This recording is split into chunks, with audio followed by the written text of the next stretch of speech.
सबसे करते हैं, सबको ये कहते हैं, दिल का राज आबे हयात, दिल का राज आबे हयात।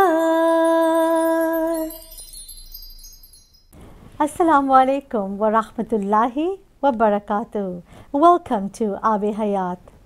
It's a poetry platform for women. Poetry that is timeless, an elixir of words that become the voice of the poet, and reciters that breathe life into compositions. I am Zora Khan, taking you through another journey of poetic excellence, love and devotion depicted in the many compositions that are going to be rendered by our reciters here in the studio. Our special edition of Abe Hayaat this week has a special guest, and her name is Zainab Ibrahim. Zainab, Assalamu alaikum wa rahmatullahi wa barakatuhu. Wa alaikum assalam wa rahmatullahi wa barakatuh. It's very nice to be here with you today. Thank you, Zainab. And Zainab, this is your first time with me on television, as well as I haven't done radio with you as well. So it's going to be the first for us here at Abe Hayaat. Of course, we've had your sister Yasmin with us before. And so it's like having another member of the family here today. It's great to have you with us, Zainab. Zainab, we'd love to start traditionally with the Abe Hayaat, with the Hamd, which is a tribute to Allah subhanahu wa ta'ala.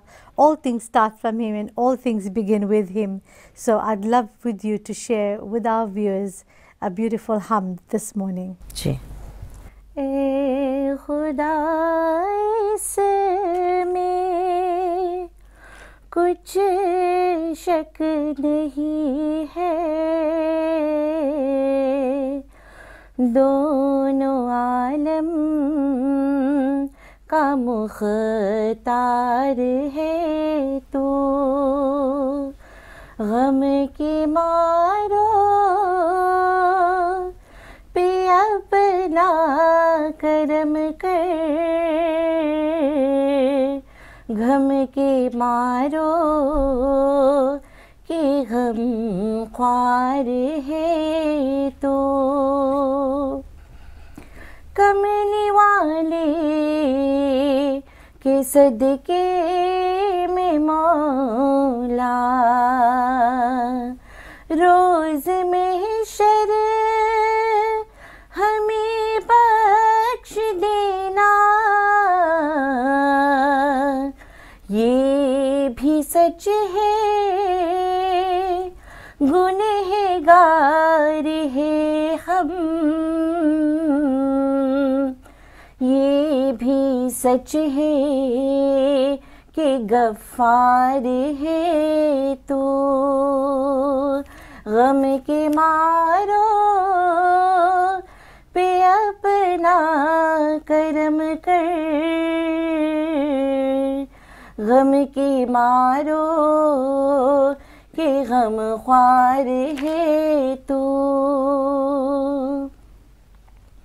ज़र्रे ज़र्रे में है तेरा जलवा,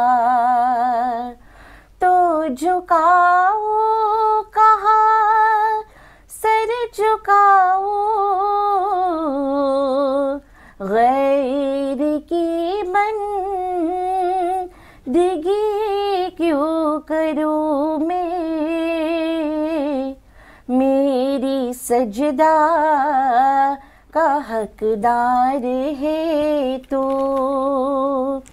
ऐ खुदा इसमें कुछ शक नहीं है, दोनों आलम का मुख्तार है तो। MashaAllah. And speaking about the beautiful words, the attributes of Allah subhanahu wa ta'ala, and tell us a little bit about the Urdu meanings in English for our viewers out there, that they could understand the gist of what you've read to us today. It is in the praise of Allah subhanahu wa ta'ala, and that He has created, He is the owner of the entire universe.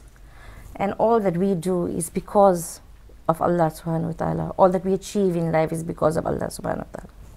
And also our salah that we read, our sajda, as the last line had to sing, Mera sajda ki haqdar hai tu.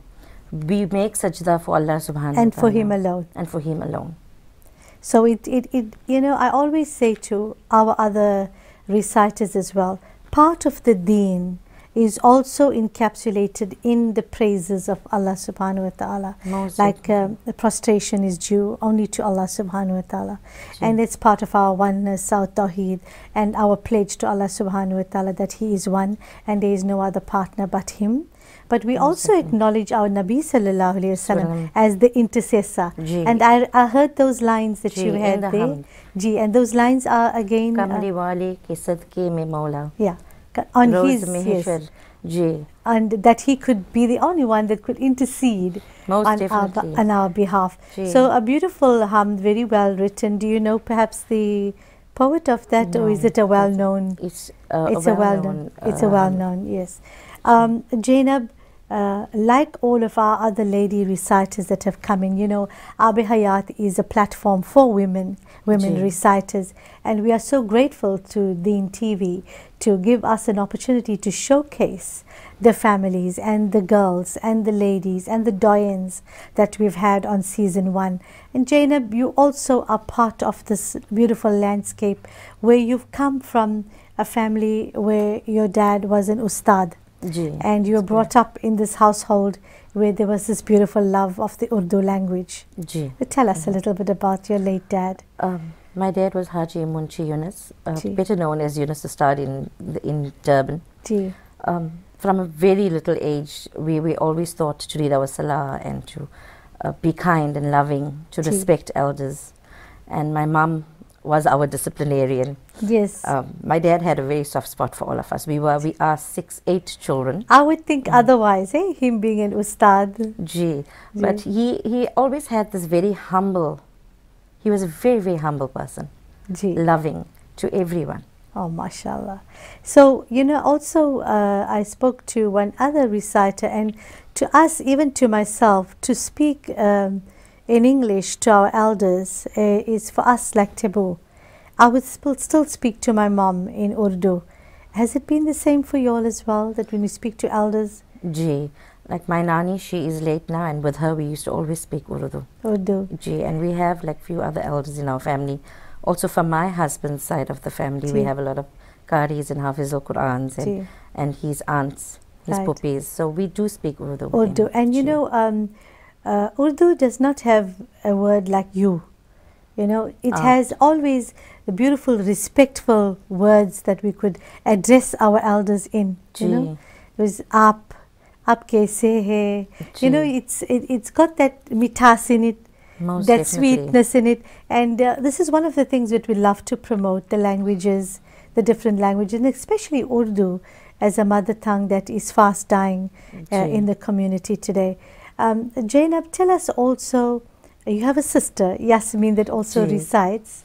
She has been a great inspiration to me also. She older than you? She is actually the eldest from all the sisters. Right. I have a brother who's bigger and he's the eldest. He also has been a real inspiration to all of us. Also recites? MashaAllah. So have you sisters recited together at functions? We have. You have? So what would be then, Zainab, your earliest memory, earliest recollection of the first recital? Can you remember? I think I must have been about 5 or 6. Is it, And the occasion, a family function? At every Eid we would read together, and every family functions we were always together. And then obviously my father used to take us to Khatams, and we used to read at Khatams also. So it's like, I was telling a friend outside that, you know, my mum was an ustad as well, and an appa. And, you know, we literally grew watching mum on stage. So it must have been the same for you. Exactly the same. Watching your dad on stage, and you grow up with that, and you learn what they are doing. You follow in the footsteps. I'm the youngest, so watching my brothers and sisters. As also. Well, you had others to watch. Yes. Okay. Zainab, you were also humming a few lines of what you very first read. and I'd love it because it's also my favorite, and it's something I have also recited at the very first time in a little town called Balfour. So I want you to share a few lines. It brings back memories. Allah, Allah, Allahu, La ilaha illahu. Amina बीबी के गुलशन में आई है ताज़ा बहार, पढ़ते हैं सल्लल्लाहु अलैहि वसल्लम, पढ़ते हैं सल्लल्लाहु अलैहि वसल्लम, आज दरूदे दीवान बीजी अल्लाह अल्लाह अल्लाहु ला इलाहा इल्लाहु. MashaAllah, and if you're watching the program Abe Hayaat, we are with Zainab Ibrahim and I am Zora Khan, and we're going down memory lane with some of the earliest recitings of our guests here in the studio, and some of them have never been showcased like Zainab, and it's an absolute pleasure, Zainab, to unearth all the gems that we've had. We've had quite a few doyens and first ladies, so I'm absolutely pleased that we could have also shared some of your glimpse into your life and your recitals. I want to also get into some naats now, and I'd like to share a few lines of a naat that was written for me, and alhamdulillah we also have some time for you to recite a naat as well for us just now, inshallah. या मोहम्मद मदीने बुला लो मुझे, या मोहम्मद मदीने बुला लो मुझे, सब्ज़े गुंबद का मैं भी नज़ारा करो, करो कुर्बान कदमों में ये ज़िंदगी, करो कुर्बान कदमों में ये ज़िंदगी, तेरी चौखट को आँखों से चूमा करो या Mohammad.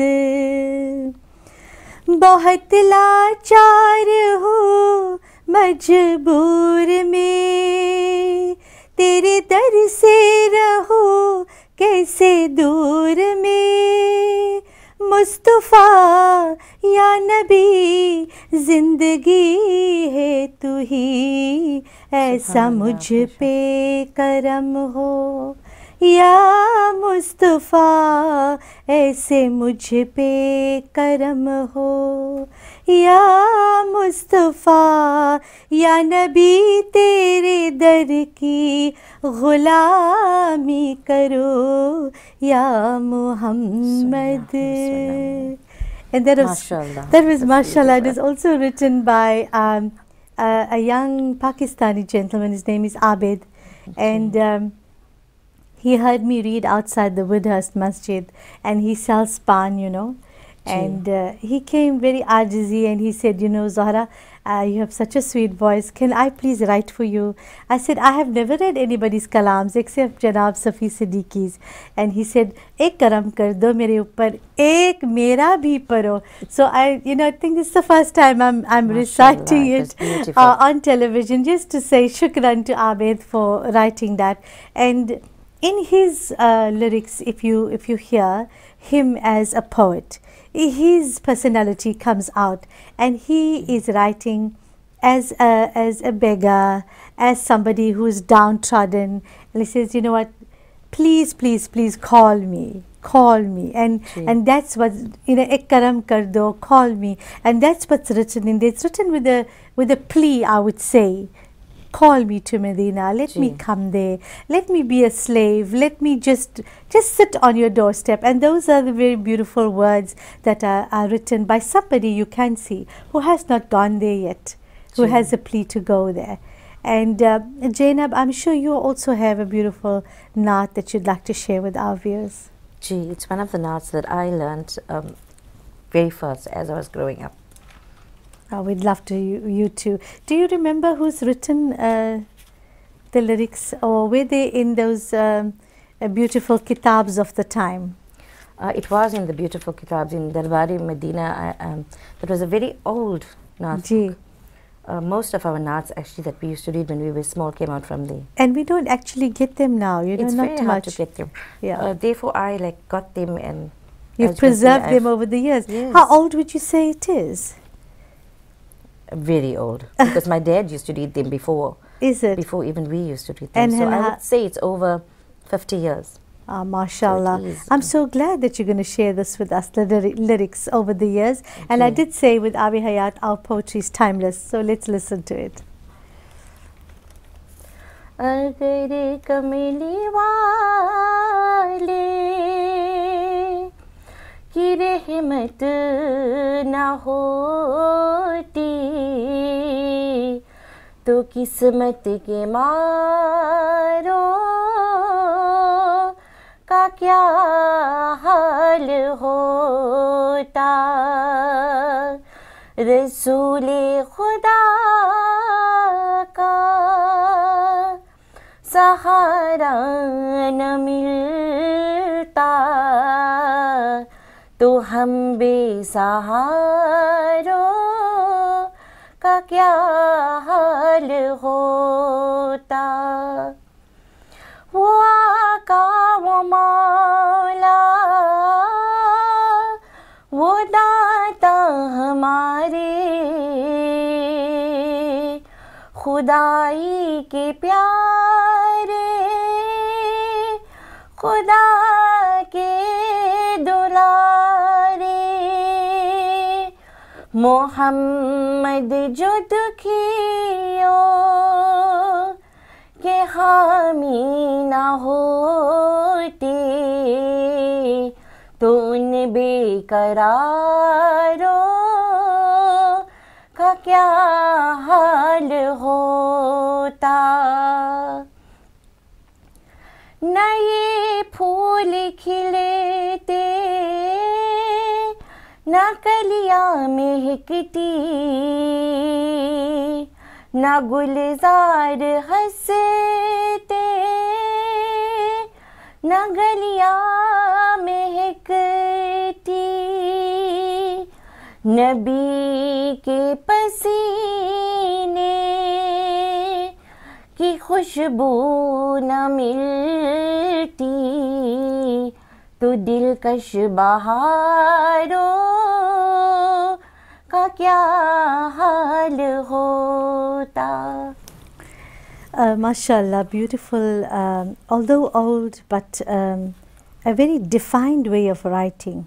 If you look at the tagline in the entire lyrics, ka kya hal hota.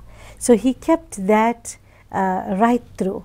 Right. So let's take it from there, Zainab, and tell our viewers, what does that mean? Kya hal hota? Why is he punting that particular line? What will be our condition? Why is he saying that? It's because if our Prophet Muhammad didn't come into our lives, how would we be living today? What would be our condition? What would be our condition? He actually set us into a beautiful religion with humbleness and love, and given us Allah subhanahu wa ta'ala.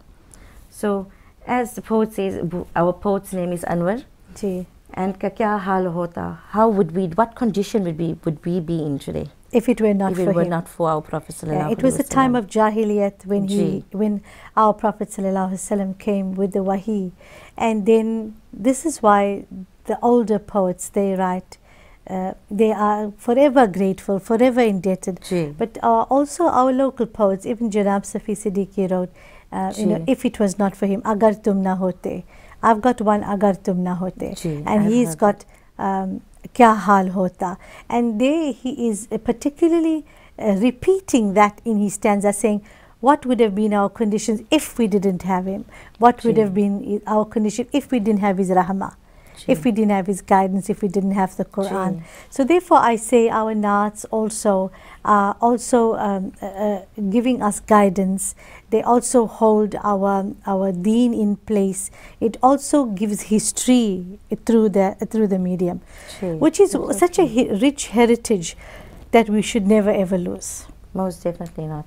We should be grateful for what we have and the way we actually practice Islam now. Yeah, and you know, I've mentioned it on when I had Madiha with me, that which is why naats and mankabats and hamd, they cannot be read as part of entertainment. They cannot.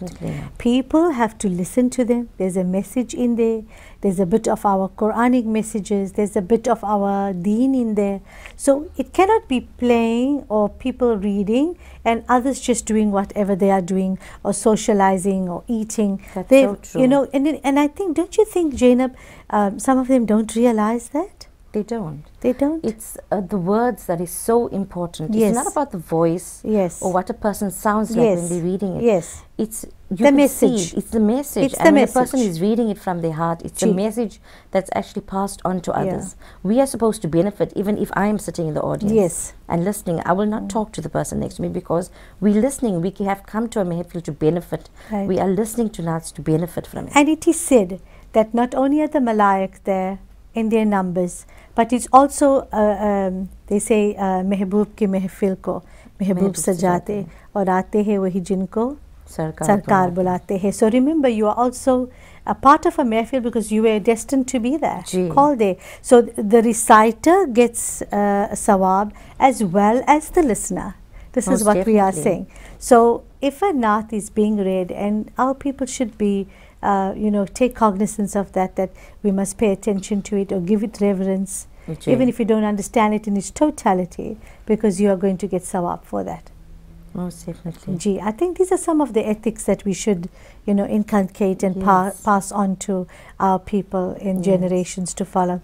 Zainab, we are coming close to the end of our program, and I just wanted you to share a beautiful message, you know, to our youngsters, to our mothers that are watching this program, and a message that will go into the audience and say, touch their hearts and say, you know what, this is a message that Zainab has given us for reciting and what it has done for you. So we'd love your parting message. Zora, the main message I would want to give is to parents today. Because as we grew up in a home where there's always salah, there's always reading Quran recitation, our mother made sure that we read our salah. In every home today, we have challenging times with our youth. We do.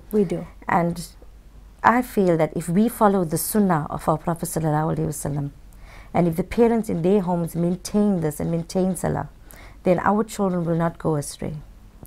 And it's very important, like we think we're sending our children to madrasa and that's all, but it isn't. The first madrasa is from home. Definitely. And we have to, as parents, we have to inculcate this into our children. So the most important message to parents today is, make sure you communicate with your children. Teach them the correct things. Teach them how to talk. It's not only about salah. Okay, salah is farz, we have to do it.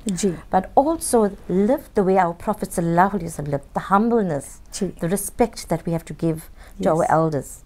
In every way, it should be the sunnah of our Prophet ﷺ. Definitely.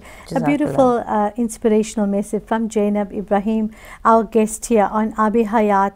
And inshallah, we will be bringing you other reciters of note. From me, Zora Khan. Shabba khair. Abi Hayaat, dil ka raaz. Abi Hayaat.